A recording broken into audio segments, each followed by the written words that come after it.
Okay. I don't know what happened. For some reason, I did the worst thing possible. I put together the announcement that something was there, and then I didn't put it there. So usually I try to at least put things there, and then maybe I forget the announcement. In this case, I said that there's a video and there's a class video. Neither one of them were uploaded at the time until this morning. So add it to your list to do for tonight. We will, or over the weekend, because I will be posting more videos. I think I just posted another video. So just keep track of the class to make sure that you're seeing all the classes, the video lectures to make sure that you are staying on top of those, because there's going to be new ones popping up, and TED Talks. Those three things. Anthony, what is your question? How many questions is the midterm again? 5. If you haven't taken the midterm yet, yeah, we talked about it, I think, either at the end of the class today or Friday. Where do you go to take it? Because I can't find it on Canvas. You can't find what, dear? The midterm. It's an oral examination. Oh. Okay. Yeah, we did it on Tuesday. Okay, so then I can ask you those 5 questions, perhaps not right now because you don't seem like you're ready for that. So then if you could be in class on Friday at 5 p.m., basically it's 5 questions at random from the list of 5 questions that you guys have generated and came up with in classes.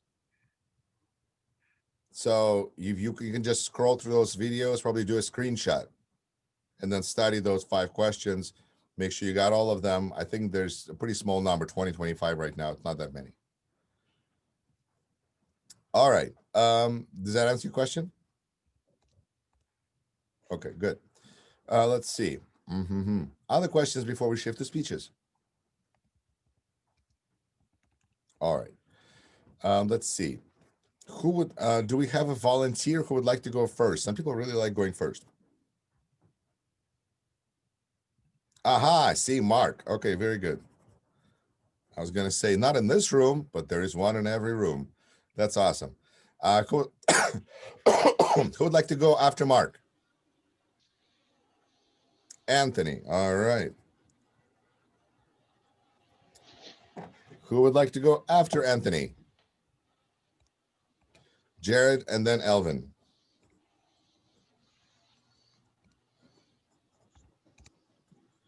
Well, and then after, who would like to go, Stephen or Fernanda? Fernanda and then Stephen. All right.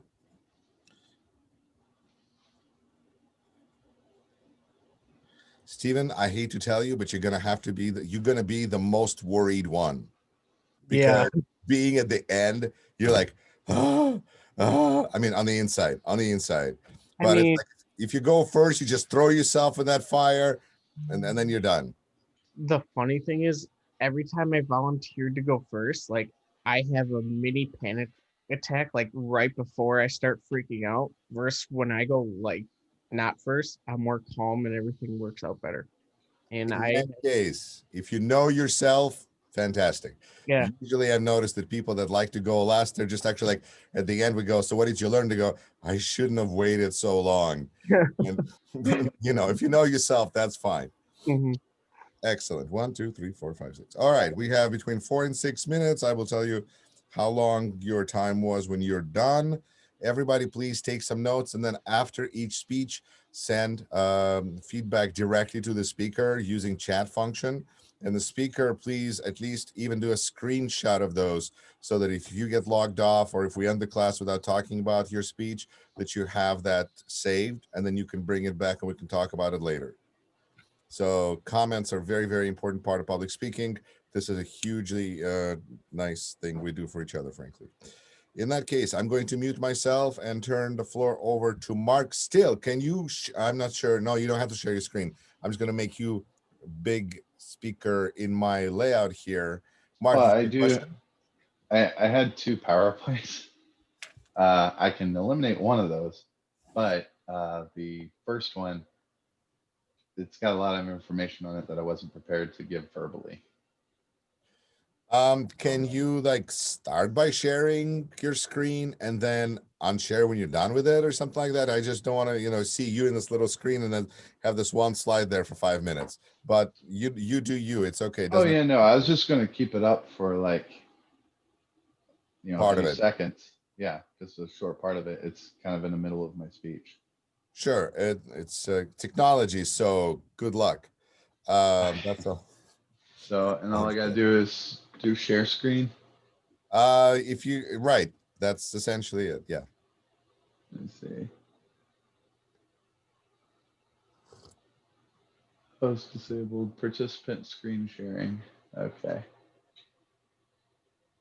I can't share my screen. I know. Do I need to make you a host? I need to make you a host. Let me do that. Either that or enable participant screen sharing. Where do I do that? It doesn't say where, it just says host disabled Is that participant. button that screen says live on YouTube? No, no. In fact, no, never. All right. So I made Okay, you the host. woohoo. You're All right, on I'm the just host gonna, now. It's your I party. was gonna test it out real quick. Let's see here. Take your time. Begin whenever you're ready. Is that fair? Yeah.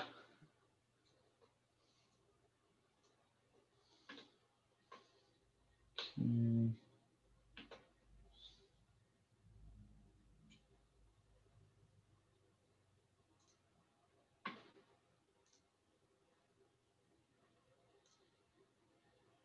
Can you guys see that?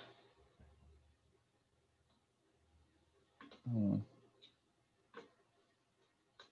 Can you see my screen with the PowerPoint on it? Yes. Yes. Okay, cool. Just wanted to test that real quick.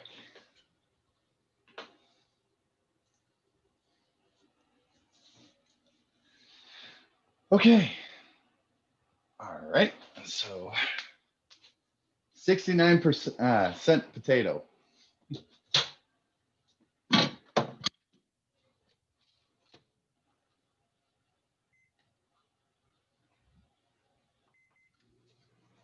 Salt and pepper on a $2.50 steak.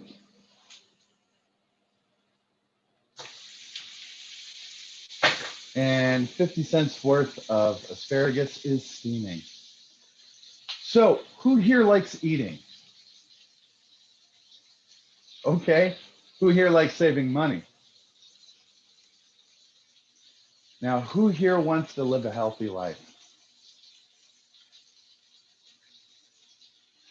I'm Mark Coyle, a junior in Parkside's accounting program, and I've been cooking for over 25 years. I have traveled to many different countries and learned from some amazing cooks. I've spent the last 5 years studying nutrition as well, and I have successfully run a household for 19 years. Now, you're all college students, and I would be amazed if any of you has the time to cook every day, and restaurants can get expensive. But today, I'm going to show you how to eat well, eat healthy, and eat cheaply without taking away too much time. After we finish, you'll have learned about some basic nutrition, food costs, and you'll have learned a few new recipes and techniques that'll allow you to prepare food quickly. Now, excuse me, college students spend a lot of money on food. According to the USDA, the average poor starving college student spends between $170 to $365 a month on dining plans. A New York University study shows that college students will eat fast food at least 1 to 3 times per week. Now, at McDonald's, that's over $20 per week for only 3 meals.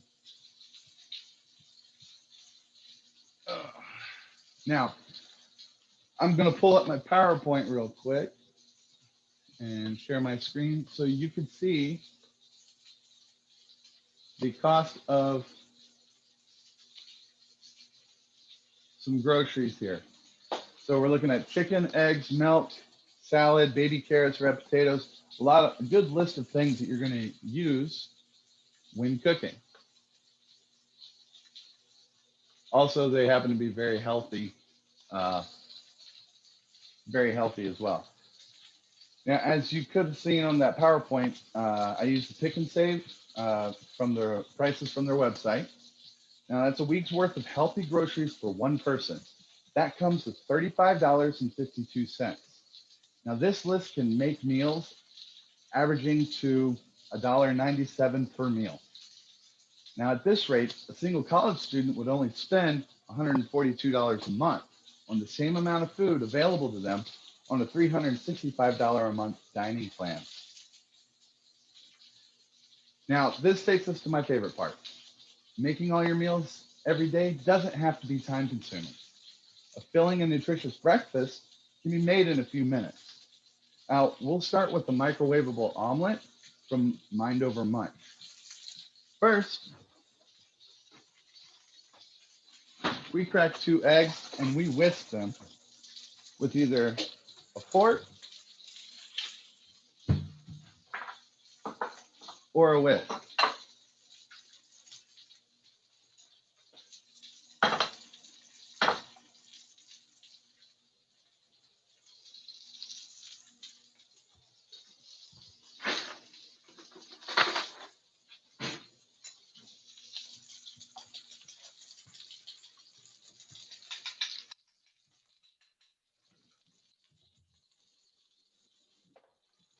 Then we put it inside of a microwavable dish. Doesn't have to be any particular shape, just something that doesn't break with a lot of heat. Then what we do is we add our favorite filling. Now, usually I would add spinach and some ham in here, and then we put this inside the microwave for about 2 minutes. And what that'll do is it'll fluff up a little bit. You dump it out onto your plate, add cheese, and fold it over. There you have your omelet. Now, at that point, you can also add some more fillings if you like. Some people like to add salsa and fresh pico de gallo. Now, microwave recipes are just one way of enjoying quick, healthy meals. Preparing ingredients for the week can take us as little as 45 minutes out of your weekend and will save you hours each week. So let's prepare some chicken for lunch for the upcoming week. First, we take our 1 pound chicken breast and we fillet it, which means to cut it on the side, like so. Doesn't take too much pressure, just a sharp knife. Then what we do is we want to take our breast and cut it widthwise. Now, this gives us 4 4-ounce chicken breast fillets. Now, according to the National Health Institutes of Health, only 20 to 35% of our diet should consist of protein. Using proper portion size is important. We use 1 tablespoon of butter preheated in a pan and place the breasts all in the pan and cover it. Now, we allow it to cook for about 2 minutes on each side. The chicken will only be partially cooked at this moment. And it'll look like that. So do not eat this yet. Let it cool for about 15 minutes. And at this point, we can dip it in egg wash.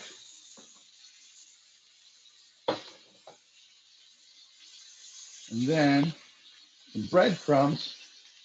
And then you can pan fry this and have yourself some breaded chicken. Add a little bit of Parmesan to the breadcrumbs and you got chicken Parmesan. Now, you just pan fry it in a small amount of oil for 1 to 2 minutes on each side. And then you're done. Now, after allowing it to cool while the chicken still looks like this, you can put it inside a quart-sized freezer baggie. Now, what that'll do is you freeze it. You just take it out of the freezer whenever you're ready to eat it. Put it in the microwave for a couple of minutes.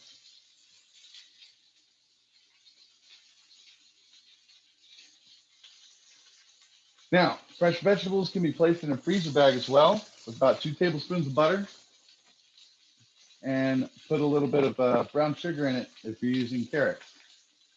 Now, as this comes to the end, we can see that cooking doesn't have to be expensive or time consuming.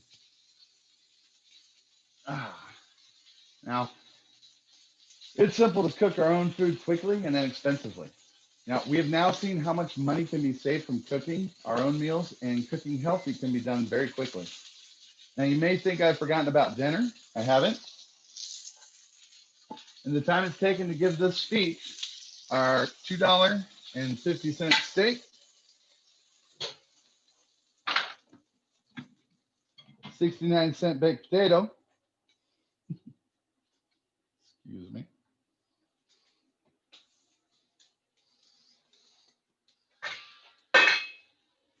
and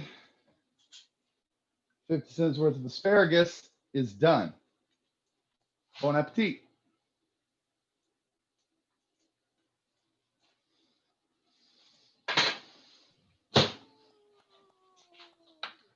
Guys, we can all applaud. That is an important part of public speaking. Thank you very much, Mark. That was delicious, appetizing, budget friendly. That was 8.5 minutes. But other than that, it was really wonderful. Thank you. Please take a second now to write back and give Mark some feedback. Tell him something that he did well that you liked, and tell him something that you feel he can work on. If you have to really struggle to say something that he needs to work on, do it anyway, because we all need to improve a little bit, Be honest. Don't be nice. right?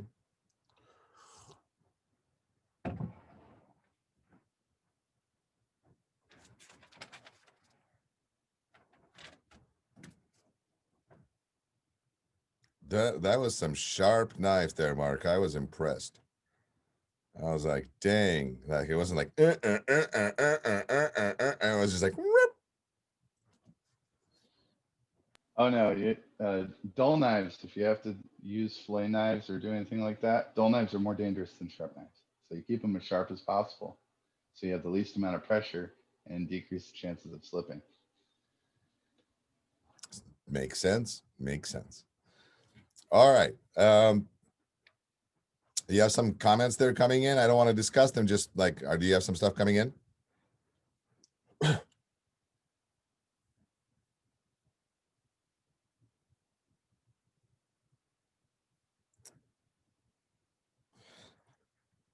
And you also need to make Anthony now host.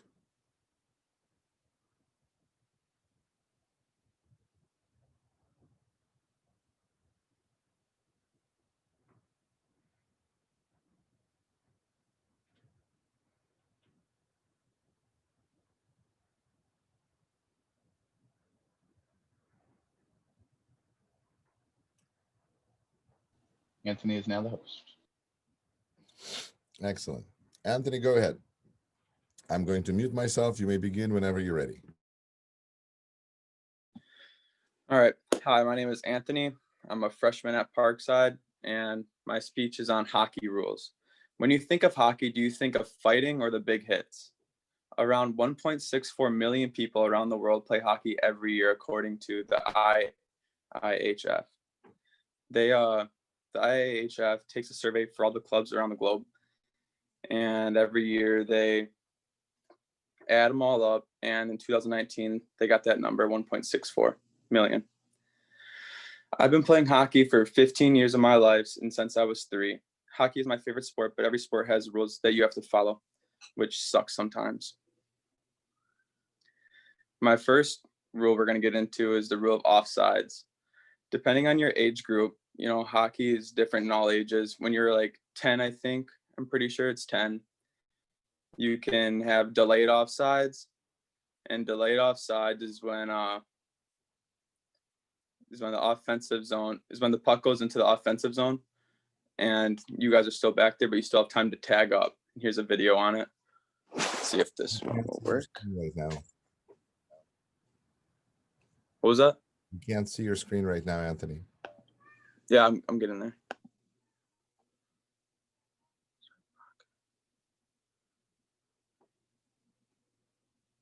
Is it working? Yes. This is delayed offsides right here. He dumps that puck in, and then the guy skating out of the zone, he still has time to catch up before the other guy shooting it in can go in. And then this is a video of offsides. This is when there's 3 guys in white, and all 3 of them are on the other side of the blue line, and then that guy dumps the puck in. So they're all offsides, and they have to get out of it too, out of that offensive zone.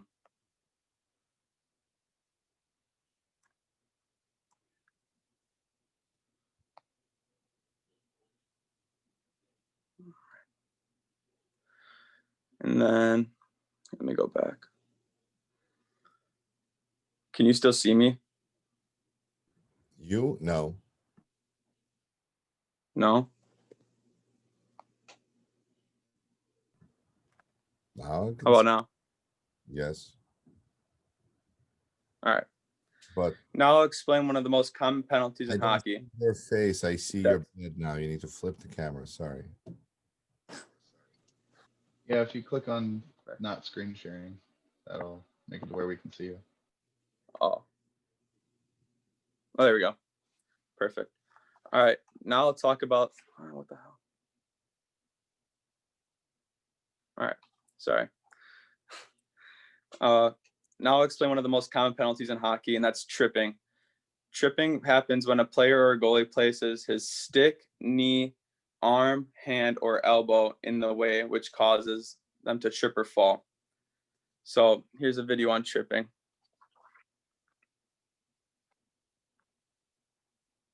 And this video is also from the NHL. And the NHL is one of the biggest hockey organizations in the world. And from that number 1.64 million people around the world, 64% of it come from Canada, actually.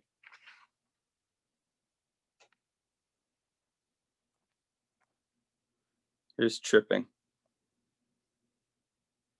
So the guy in white, number 88, as you can see, he puts his stick right under the skate of the player in yellow, which causes him to trip.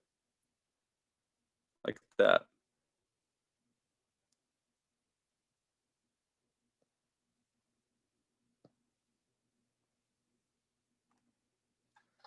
And then another penalty in hockey is cross-checking. Cross-checking is when a player or opponent gets checked by the shaft of their stick going in an upwards motion like this, like that. And here's another video on it. This one's pretty gruesome.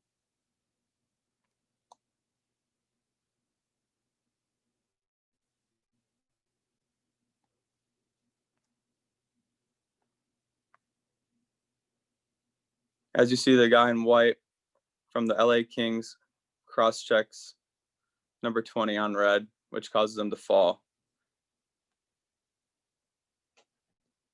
Lastly, hockey is a sport. Hockey is a sport that is played around the world, and it's also like a universal language for people that play.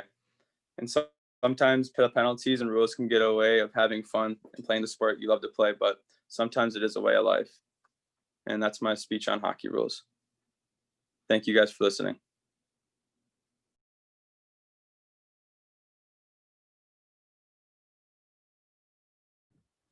Thank you very much, Anthony. And that was 5 minutes and 20 seconds. All right. Well within the time limit. Very good. Please give Anthony some feedback. And next is Jared.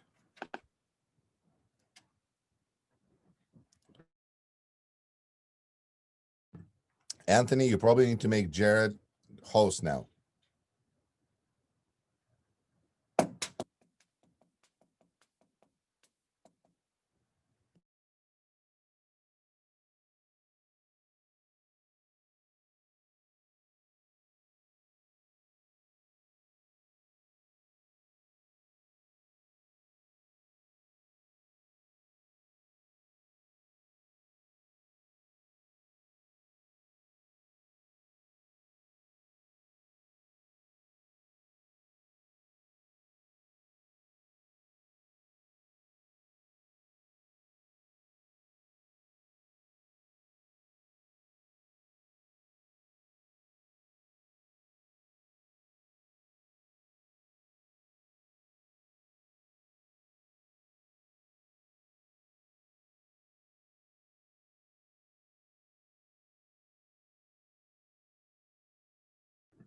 There's some brutal graphics here. I like it. Okay. Jared, you may begin. I'm going to mute myself, and whenever you're ready. 2020 was a weird year. The Dodgers won the World Series. I'm just kidding. COVID struck the world, and the baseball season went way weirder than we expected. Since COVID hit in March, the MLB season had to be postponed.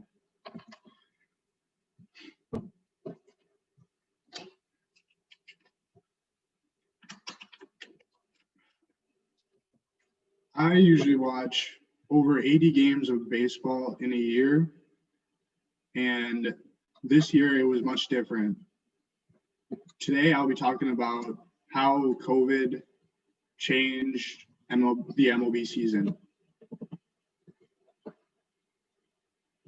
We will be covering how the season shrank in the games, the rules that were changed, and the playoffs.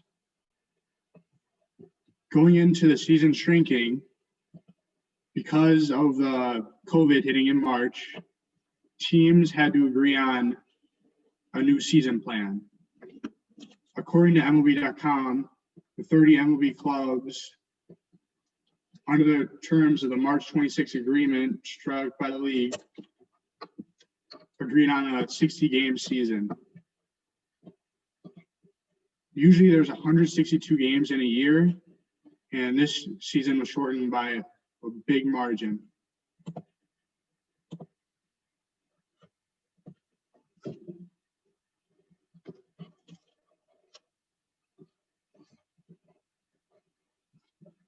On top of this, teams played, there are 6 divisions in the MLB and 3 regions, the East, West, and Central. Teams were limited to playing teams in their region. So West teams would play West teams, East would play East, and Central would play Central. For example, the Los Angeles Dodgers would not play the New York Yankees. Going on to some rule changes, there were a few delays because of COVID tests. There was COVID testing every other day, and 2 teams that were struck hard by this were the St. Louis Cardinals and the Miami Marlins. Because of these postponements, the CBS Sports reported that there were 43 games postponed due to COVID. This led to the league having 7-inning doubleheaders. Usually games are 9 innings, and this was something new to introduce to the MLB. Some other rule changes included extra innings starting with a runner at second base to make the game end sooner so there'd be less contact. There were also masks to be worn at all time, no spitting seeds, chewing tobacco. Gum was allowed, but unlike usual, players could not be spitting and having more contact. On top of this, the salaries were decreased and they were on a prorated salary based on the games played.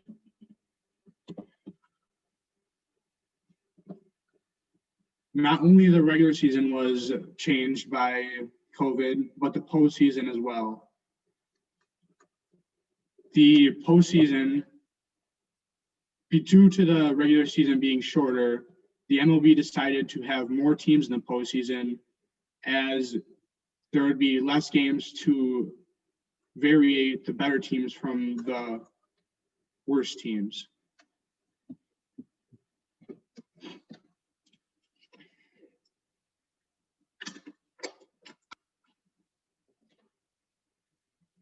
Because of this, instead of having only 10 teams in the playoffs, there were 16.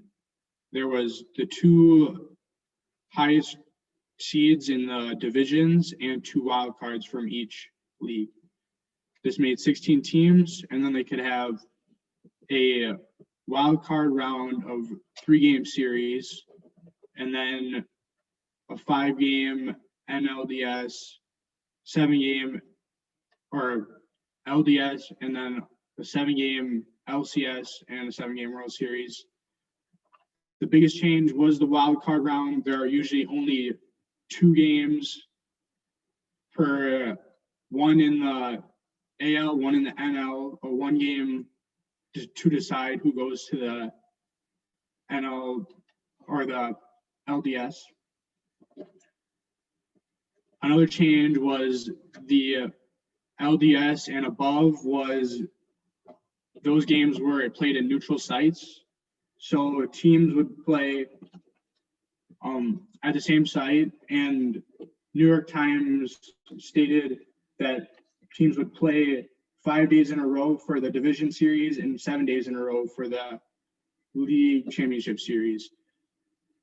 This was different because there was no travel, so teams were allowed to just play every day, and there wouldn't be a day off in between games. This affected how teams strategized and rotated their pitching staffs, as well as just having a game every day was allowing people to watch them every day.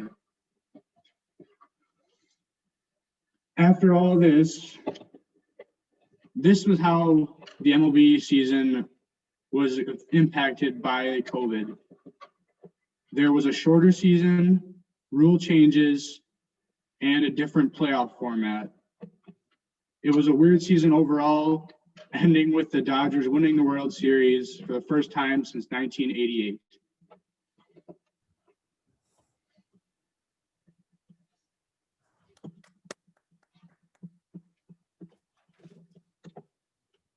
Yay. Thank you, Jared. Your time was 6 minutes and 47 seconds. Next, so please give Jared some feedback in the chat.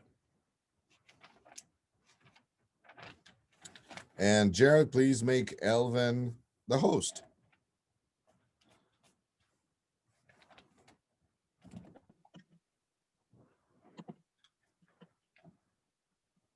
How do I make someone the host? You look at it, have a view as no, you don't even need a view. Just hover over there. I made it. And I then figured it 3 out. dots. I got it.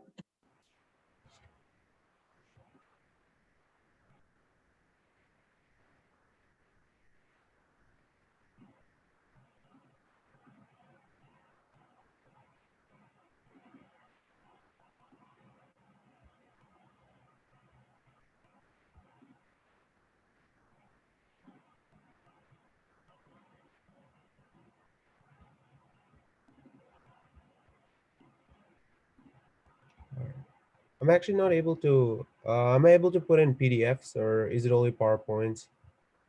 I don't know. It's up to you. Whatever you can share, however, it's your presentation. The problem is sometimes when people present these PDFs that are like long, all the slides together, it's kind of difficult to scroll through, but I just don't know how it formats this way. So up to you. If you don't like it, you may want to do something different for the persuasive speech. All right. Yeah. So, hey, my name is Elvin. I'm a junior. No. Slow down. Huh? Where's your presentation? Yeah, I'm trying to put it on, but it's in the Chrome. It's like a Canva PowerPoint, so I don't think. You just share your screen.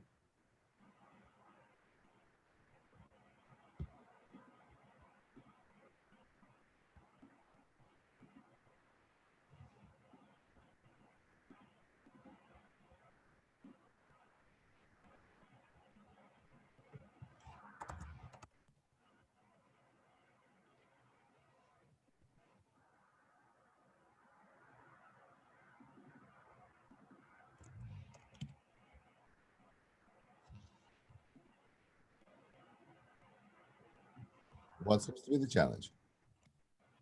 Um,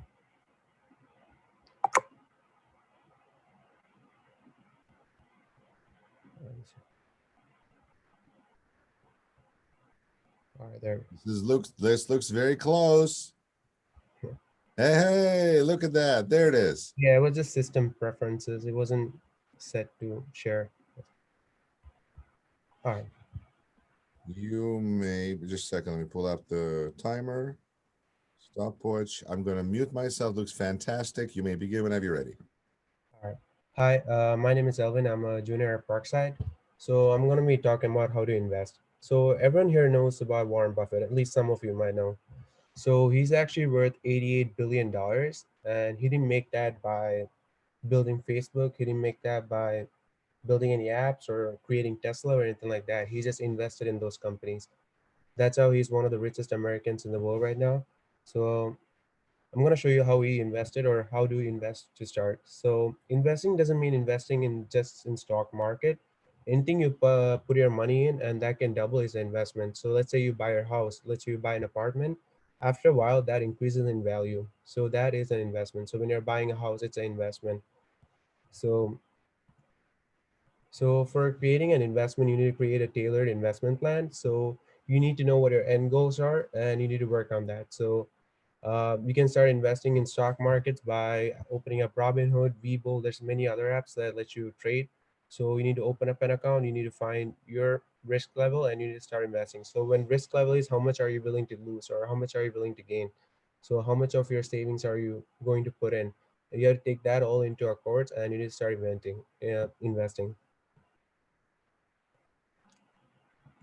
Next would be invest at the right level of risk. So the risk was what I talked about. So most people have different tolerances to risk. So some people have high tolerances. They're willing to lose it all, but gain 100 times more. Whereas some people are not willing to lose it that many. So that's what they mean by risk in investing. So it's about how much you're willing to gain and how much you're willing to lose.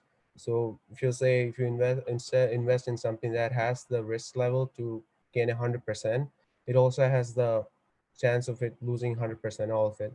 So when you hear about these news about Robinhood investors losing all of them, they have no idea what they're doing in.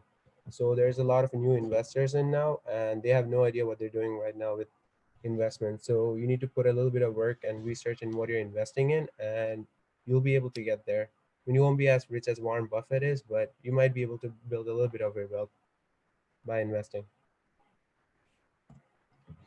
And next would be to manage your plan. So after you invest, it's not just leaving it there. And I mean, there are different types of investments. There's day trading investors who go in and out of stocks in the same day, and they make a little bit of money. But if you want actual gains, you have to put in long-term holdings. So that's where you buy a stock and you hold it for a long time. But you also have to watch your stocks to go up and down. So you have to see when to get out of the stock, and you need to have an end goal and you need to have an escape plan. So let's say the stock goes down all of a sudden, you need to have a market sell. So market sell is where it goes down a certain price, you have to sell it before it goes down there. So you have to have a stop order for that and you can manage your plan, and that would eliminate the risk level of that. So if you put a stop order for anything that you invest in, if it goes below that price, you can put a stop order and it will sell right when it goes below that price. So you have to have a plan to manage your investments, or else you'll be able to lose money on the stock market. Yep, that's it.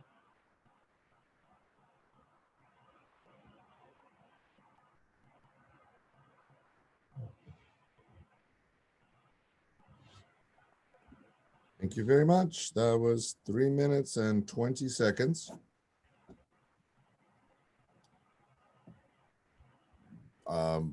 Please give Elvin your feedback, and let's go to the next speaker because we have, I mean, we're probably going to be here past 11 today, a few minutes, but well, I think it's okay since most of the time we're, we get out quite early. So let's see what, I think Fernanda is next, right? Yes. So Fernanda, you are the host, I can see, so fire it up and let's hear about what we need to know for buying a home, if that's still the topic. Okay. I think I figured out this thing. I think.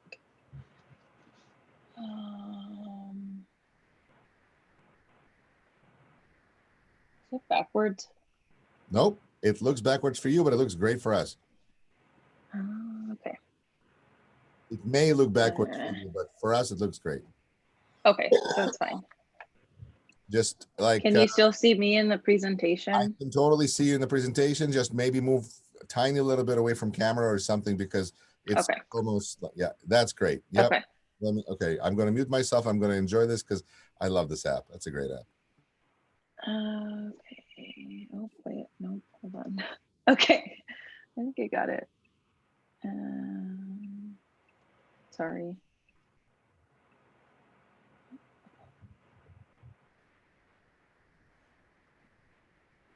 That's a little too large. A little too large. Okay. I'm trying to figure out because I don't know how to smaller, move myself. Smaller. Smaller? Smaller still. Ah, you have it as full. Try to press the button for shoulder. Oh, okay. There we go. There Got you it. go. You can make it bigger now if you want to. Yep. Okay. Okay. All right. I think that should be good now, right? Right. I think it's great. Okay. Okay. So good morning. My name is Fernanda. I'm a junior at Parkside. And today I'm going to be talking a little bit about things you should know when buying a house. I recently bought a house in October of 2019. So I was recently going through the home buying process. Before I actually closed on my house, I did a ton of research for about 6 months between renting and buying. So here's a couple things that you should know when you're buying a home. So a lot of people don't know really where to begin. And that's kind of where I was, as I had no idea. So there's 3 different things that you should know and be familiar with when buying a home. The first is you should be familiar with where your money is going, both up front and over the term of your loan. Also being realistic where you are in life and what you can afford. And then the last thing to keep in mind is what comes after you actually close on the house. So the first thing that you should be familiar with is the type of loan that you'll be receiving. There's 2 main types of loans when you close on a home. There's an FHA loan and then there's a conventional loan. An FHA loan is a government-backed loan, which typically means that your interest rates may be lower. It's really good for first-time buyers because typically down payments are lower and can be as low as 3%. I personally had a 3.5% interest rate. FHA loans, you can be approved with a lower credit score, and you can also have a higher debt to income ratio, which basically means that your income might be a little bit lower compared to what you actually owe. A downside of this one is that you will be paying a mortgage insurance premium typically for the duration of your loan, which basically is insuring the loan to make sure that you're going to pay it back. And then there is a conventional loan, which is typically issued by private lenders such as banks. These come with higher down payments. If you want to avoid that mortgage insurance, you'll have to put down 20%. And typically with these, you need a higher credit score, usually mid 600s. This one, you can have a lower debt to income ratio to be approved for that. The second thing to keep in mind with that is that you also need to come up with upfront and closing costs. So the very first thing that I had no idea about was earnest money. Basically, once you decide that you want a house, you have to give the sellers, the realtor, money and saying like, hey, I'm interested in this house. So you'll have to give anywhere from $500 to $2,000. Of course, you then have your down payment, which anywhere again, 3 to 20%. And then your closing costs, which are 3 to 4% typically of your purchase price. Depending on how your offer is structured, sometimes the seller pays for them, sometimes you pay for them, but you may be able to build them into your loan also. And the last important upfront expense is a home inspection. You want to make sure that the house that you're purchasing is indeed in the condition that the seller states it is. So you hire a home inspector to make sure that everything is structurally sound and that there's not a lot of issues with the house. The second thing to keep in mind is wants versus needs in the financial situation that you're in. When I bought my house, I was not buying my dream home. And I think that's a big thing to keep in mind. when you're buying your first home. And it's important to make a list of wants versus needs, and what you actually need in your home versus what would be a luxury to have. Some wants might come with expensive upkeep, such as having like a pool or a hot tub, or just in general bring up the purchase price of the house, which in turn brings up all additional expenses. And lastly, going into expenses, once you actually have the house, it's important to keep in mind the cost of home repairs. Depending on how the house was cared for, when it was built, you might have home repairs to think about. And there's many ways that you can budget this in. A lot of people budget like 1% of their house purchase price per year. You can budget $1 per square foot, set aside 10% of your expensive, kind of whatever works for you. There's a lot of annual maintenance to keep in mind. Your HVAC systems might cost up to $200 a year to keep up. Your water heater, $100, your gutters up to $150. And then you get into more expensive replacements, such as if you need to replace a roof, which can run upwards of $5,000, depending on the size of the home. And then you have home bills in general, which are your electric bill, your water bill, your cable, your groceries. All of that stuff is something to keep in mind as well. So the last thing that I would recommend is just learn where your money is going, learn what you have to spend now versus later, make your list of wants versus needs, keep in mind the expenses that home ownership will bring if you choose to go in that direction, but also do your research to make an informed decision, because home ownership is not for everyone. Some people do prefer to rent because home ownership comes with a lot of extra responsibilities, and that's totally okay. So I hope that I was able to provide some important information that'll be useful as you pursue, your path about either renting or owning a home. Thank you.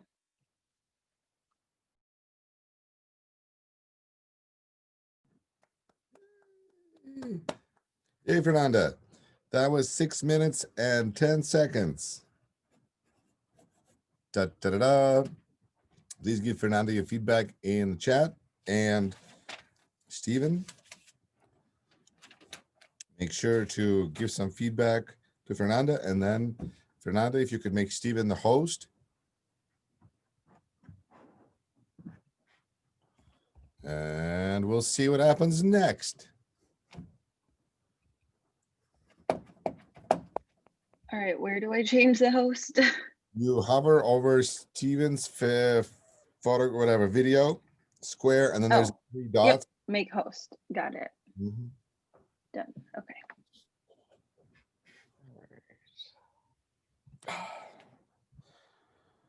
After this speech, we're going to go over some feedback, and then we're going to wrap it up. So we probably have another 10 minutes. I don't know how long, Steve. Well, a few minutes. So it is what it is. Thanks for sticking around. And Steven, as far as I'm concerned, you may begin whenever, but I don't know what your status is on the presentation. Okay, let me try to share my screen and then bring it up and see how this works.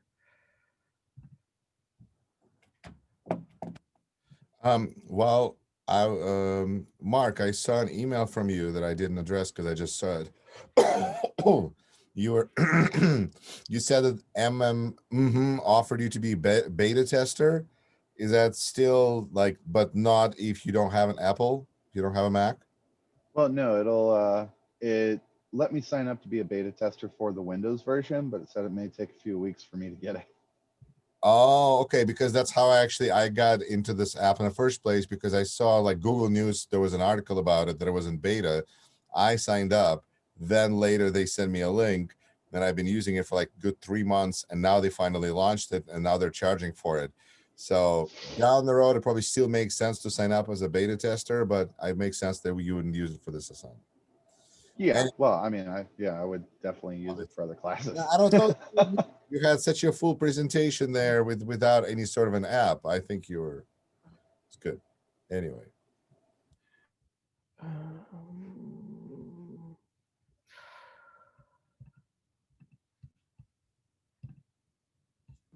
Steven, any progress? I went to the share screen thing and it wants me to click on something like it brings up a desktop one and all this other stuff I haven't heard of. So you figure out which one of them is your PowerPoint and you click on that. Oh yeah. Let-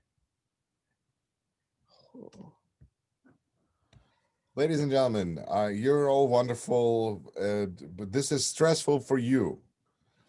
In the future, log into Zoom, try different ways, and make sure you're prepared because it's going to be less stressful for you at the time of the speech going forward. I'm fine.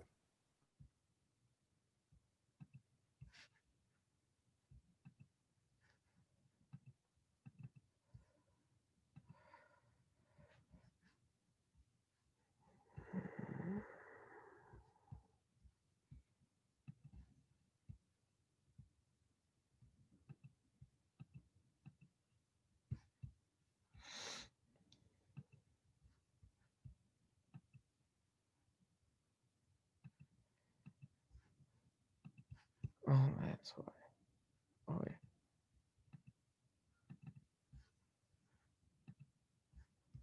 There we go.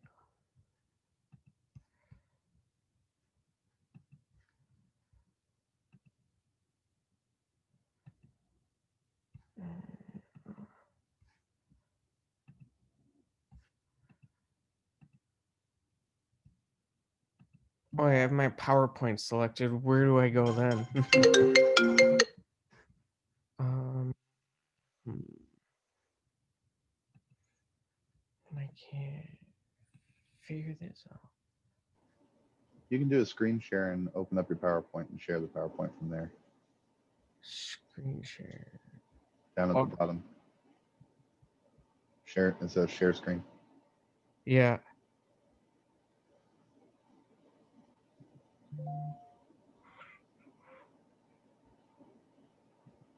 That's what I'm trying to do and it ain't working. What options does it give you when you share screen? I select my PowerPoint and then it just says share sound and that's it.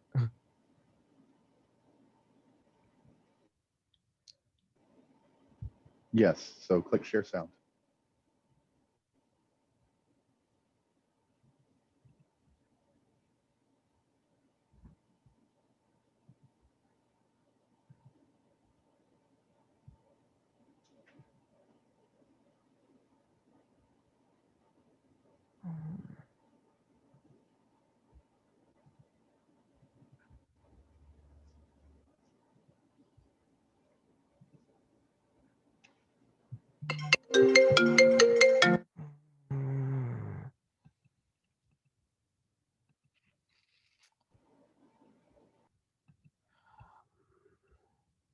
So what are you seeing, Stephen?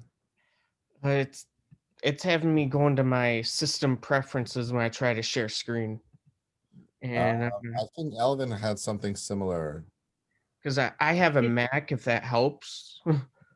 You typically have to allow it. So system preferences, if you go to sharing, Yeah. and then do you see like the little list of things that says like screen sharing, file sharing?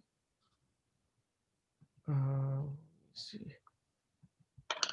If you're like in settings and just type in sharing into the search.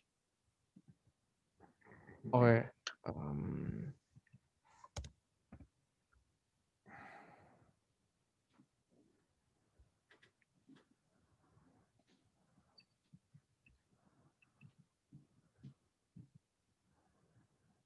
you said file sharing? No, it says screen sharing. It's Oh, like a little list. Do you see the list of yeah. like, Yeah, okay. I found the screen sharing. And then is it the box checked? Yeah. Okay. And then the one thing you might want to check, do you see where it says computer settings? Computer settings. It says like screen sharing on and then computer settings. I don't have that. Let's see. Actually, try going into securities and privacy. It'll be the last one on system preferences. That's where it took me. Securities and privacy. It'll be like the last one in system preferences.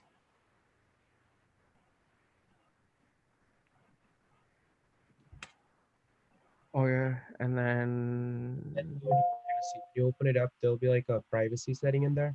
yeah. General firewall, yeah. Press on privacy, Oh yeah. and then do you see Zoom in there? Mm,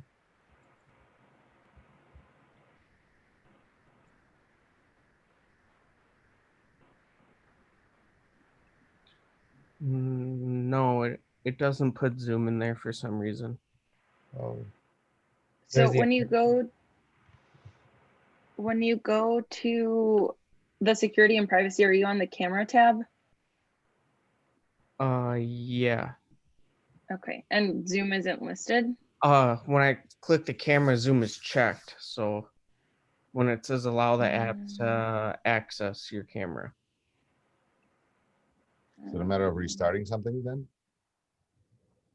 Let's see.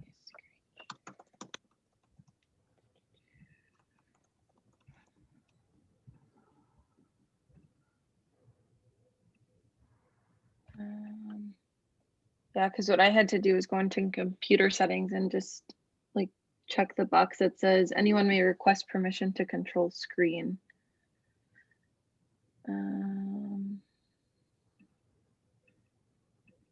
I would like to take this opportunity to point Uh, out how PCs are much more user intuitive than a Macs. I knew that was coming. After you said you wouldn't switch to a Mac, I knew it was coming. It's only a matter of time. This is why I will not switch to a Mac. actually scroll down in securities and privacy. You know where it says location services, contacts, calendars, reminders, photos. yeah. Actually scroll down on those lists and go to screen recording.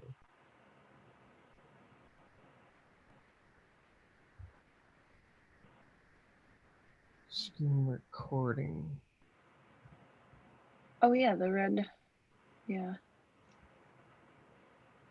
It has like a red icon.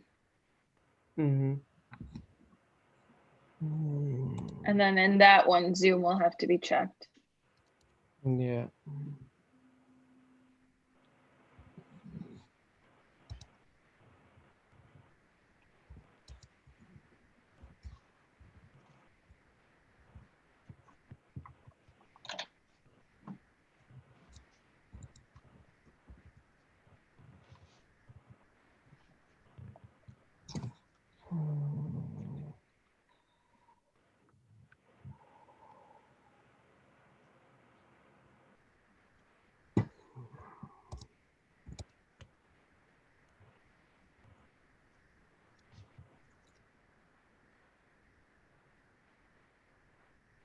Well,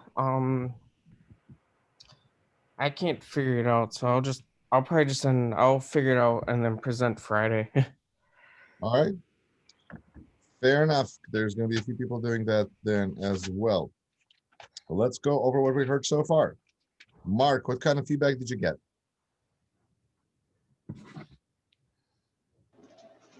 Well, I wasn't able to screenshot it before my computer went out. But from what I remember, maybe have a little bit more pre-prepared as far as like the food goes. Just have a little bit more pre-prepared to show people.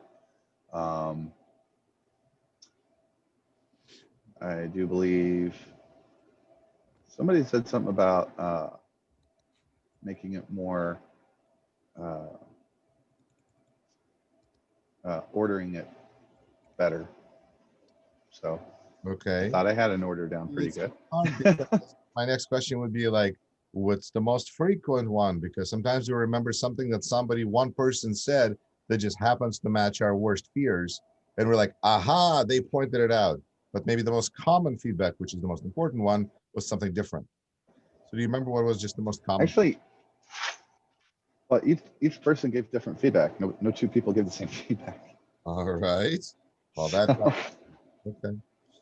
Anyway, I think you did a nice job. It's impressive what you managed to line up there and organize. You got the sources, have a great smile. Sorry, I mean, it helps, public speaking.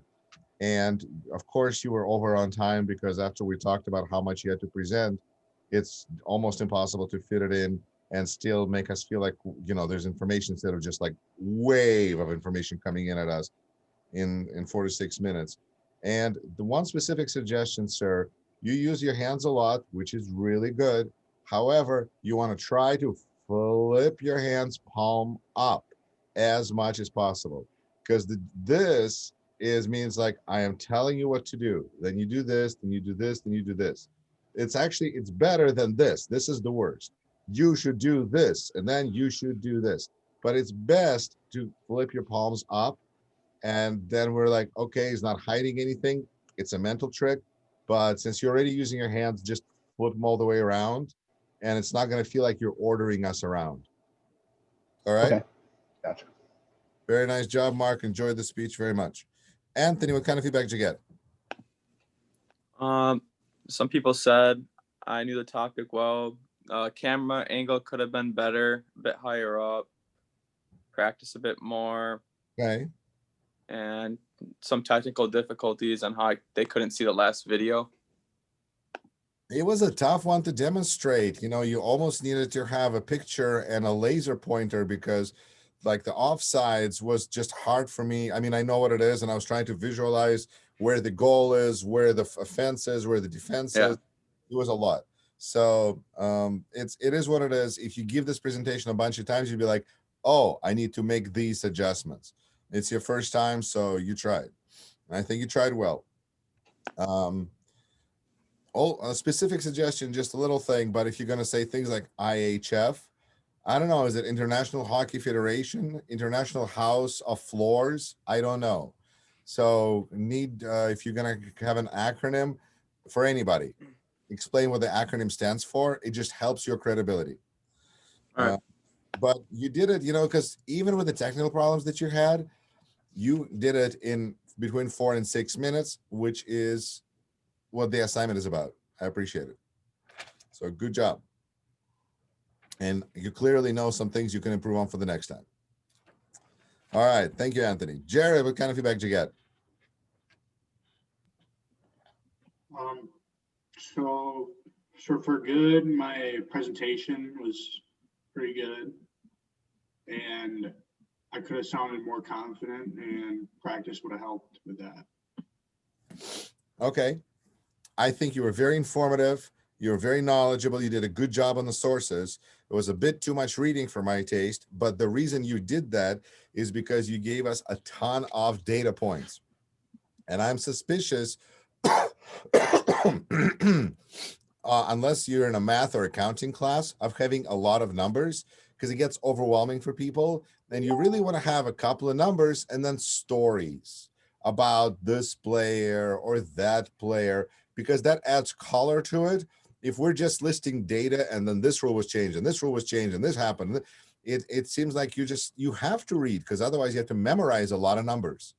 So it helps you and it helps the audience not to have just numbers, but have some. Yeah, I mostly just read the quotes from the sites, and that's what I was trying to get right. And then outside of that, I had a lot of things memorized, and I definitely could have cut down on some things and then focused a little more on certain parts. Right. And I think just a little more individual stories of players, how it impacted them. It would be easier for you to remember to tell us, and it would be easier for us to take in. Okay. Cool. But nice job. You know, again, you followed that a little bit too long, 6:47, but it is what it is. Elvin, what kind of feedback did you get? She was speaking less monotone, putting more pauses in, and yeah, and slowing down a bit. Okay, here's the deal. You were extremely informative, but the speech was too short. And literally, if you would have given a few more pauses in there, you would have been over the time limit and you would have been fine without losing 10% for being too short. And pauses would seriously help you with the monotone part, because if you're going to speak and you're going to speak and you're going to speak, let's say you don't have the most expressive voice, that's fine, whatever. And then you stop, that creates variety. And when do you need to stop? Anytime you tell us something we need to think about, and you were giving us stuff to think about all the time. You were like, you need to do this, but this is how you tell if you need to do this, and this is how you know if you need to get out, and this is I was like, so if somebody doesn't know something, thank you, Stephen, then you need to just give us pauses. Like, you gave us some bit of information that you think might be new to us. Count, like, breathe in. And then you give us the next bit of information. It just allows us to take in the information, because the only thing we take away otherwise is that you're an expert, but this is way too much for me. If you're going to do sales, it could be a really good approach, because you can overwhelm your audience. We're just like, man, clearly you're the person I need to hire. But if you're actually trying to educate us, then you need to give us time to think through things. Also, I didn't hear any sources. Did you have any sources that you cited? Yeah, I had sources. Yeah, it's in the outline. No. Were they in your speech? No, they were in the speech. No. Right. Please, this is for everybody. And now you have opportunity to do this again in persuasive speech. Cite your sources in the speech. It helps your credibility, and it's part of the assignment. So just say, according to, wherever you got that information, and continue with your speech. Awesome. So, Elvin, I think that, how do I say this? You did it. You're very knowledgeable. The passion has a hard time coming out because you speak so fast without stopping. And it just, that's the monotone part. So I think if you just work on the delivery a little bit, you're on the right track. You're doing good. Thank you. Elvin. And Fernanda, what kind of feedback did you get? So well thought out, good information. Just sounding, just with like my ums, which I do all the time. So it's just a bad habit, just including a lot of ums. I think for me, like, I'm not comfortable with pauses. So I feel the need to like fill the space. So I think that's the biggest thing for me. I just feel like I have to fill the space. I am glad you understand that this is self-inflicted. Like, you understand that, something that you are not comfortable with, and therefore you're not doing it. It's good awareness. Yeah. Excellent. Yeah. The beautiful thing about this class in public speaking is that you don't need to go to a laboratory to get better at things. You can practice not saying anytime. All you have to do is go, I say a lot, and think about the words that come out of your mouth. This is for everybody, including me. And then just stop sometimes. Mm-hmm.